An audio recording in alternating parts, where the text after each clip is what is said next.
నాకు కొంతమంది పిచ్చినా కొడుకులు హ్యాటర్స్ రాస్తుంటారు. కన్సల్టెన్సీ వాడు జాబ్ ఇప్పిస్తే దేవుడు అంటే వాడిని తిడతారేంటి సార్ అని రాస్తాడు. ఒకడు ఇండియాలో పరిచయం అయ్యాడు.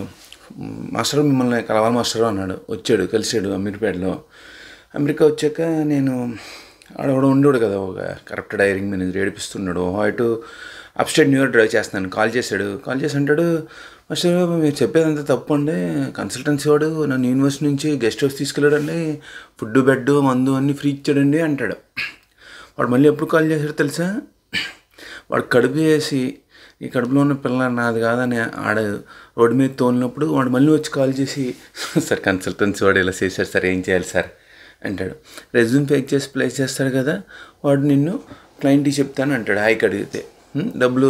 ఇండియన్ అటార్నీలు కూడా ఈ కన్సల్టెన్సీ వాళ్ళకి అడ్వైజ్ ఏంటంటే F1 ఓపీటీ వాళ్ళకి సిపిటీ వాళ్ళకి డబ్బులు ఇవ్వకుండా కానపైన సోనం అంతా ఫ్రీ పెట్టినప్పుడు దొంగన వాళ్ళకి ఎందుకు ఇవ్వాలని వాళ్ళు ఒక వీడియోలో చెప్పారు. వీడియో లీక్ అయింది. సో ఇంతకన్నా దారుణం ఉంటుందా? పాయింట్ 1. పాయింట్ 2 ఏంటంటే, కానీ నిన్న కూడా వీడియోలో చెప్పాను, అదే చెప్తున్నాను. ఒక కన్సల్టెన్సీ ఉంటాడే ఏం లేదు గురు, నీళ్ళంటోడే.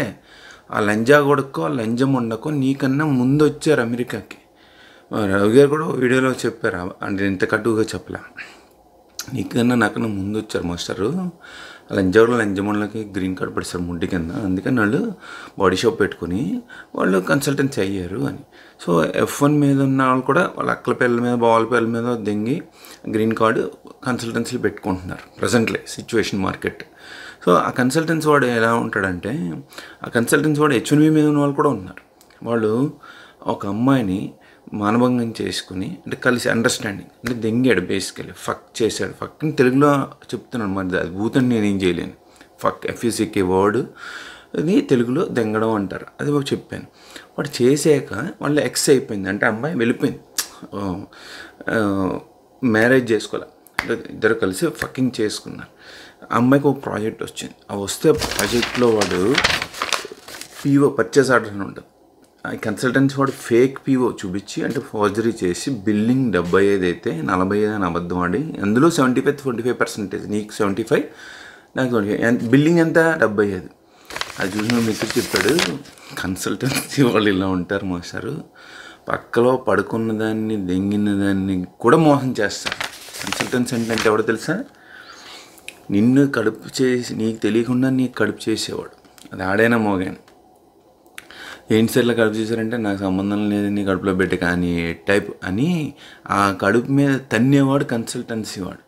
వెరీ ఫ్యూ ఉంటారు ఎక్సెప్షన్స్, మనం జనరలైజ్ చేయట్లేదు, అందరినీ తిట్టట్లే. కొంతమంది దేవుళ్ళలాగా ఉంటారు, బట్ స్టిల్ మీరు బోత్ అడ్వాంటేజ్ చేసి వాడు కూడా ఎక్కడో బొక్క దింగి ఉంటాడు. ఇదంతా కాకుండా ట్రంప్ గారు PPP ఫండ్స్ అని $1 మిలియన్ పంప్ చేశారు ఒక్కొక్క కన్సల్టెన్సీ లంజమున్నకి. డబ్బులు దెంగి H1Bని ఫైర్ చేశారు. అప్పుడు నేను ఫైర్ చేస్తే పొట్టలో కాలదా నాకు? కూలోడు పొట్ట కొడితే ఎలాగా? సో అలా కంప్లైంట్ చేసినా కూడా తప్పని కొంతమంది వాదిస్తారు. మీకు ఒక పవర్ఫుల్ వీడియో మాస్టర్, అమెరికా అంటే డాలర్. నీ అమ్మ, ఎవడైనా సరే అమెరికా ఎందుకు వచ్చావంటే డాలర్ కాకుండా రెండో సమాధానం చెప్తే చెప్పు తీసుకొట్టండి మీరు. ఇండియాలో డాలర్, 2 గ్రీన్ కార్డు, మధ్యలో H1B కోసం ఎడుతాడు F1 వాడు, అది వేరే story, but ultimately green card, 3 US passport. అది ఇక్కడ దెంగించుకుని పిల్లల కన్నా, ఆర్ 5 గ్రీన్ కార్డు వచ్చి 5 ఏళ్ళు ఉండే ట్యాక్స్ పే చేస్తే సిటిజన్షిప్ ఇస్తారు. ఐదర్ వే మీకు US పాస్పోర్ట్ వస్తుంది. ఇక్కడ దెంగించుకుని పిల్లల కన్నా దాన్ని ఆయన కట్ చేశాడు ట్రంప్ గారు. దానికి మన వాళ్ళు లవ్ ఏడుస్తున్నారు. మీరు వాళ్ళు దెంగించుకుని ఇక్కడ పిల్లల కంటే నేను క్షమించండి, నేను మిమ్మల్ని ఉద్దేశించి అనట్లా, నా వీడియో కంటెక్స్ట్లో చెప్తున్నాను. మేక్ అమెరికా గ్రేట్ అగైన్, ఇలాంటి క్యాప్ సంపాదించండి, make India great again and నాకు పంపండి, అప్పుడు ఆ వీడియో చేస్తాను. ధన్యవాదాలు మాస్టర్.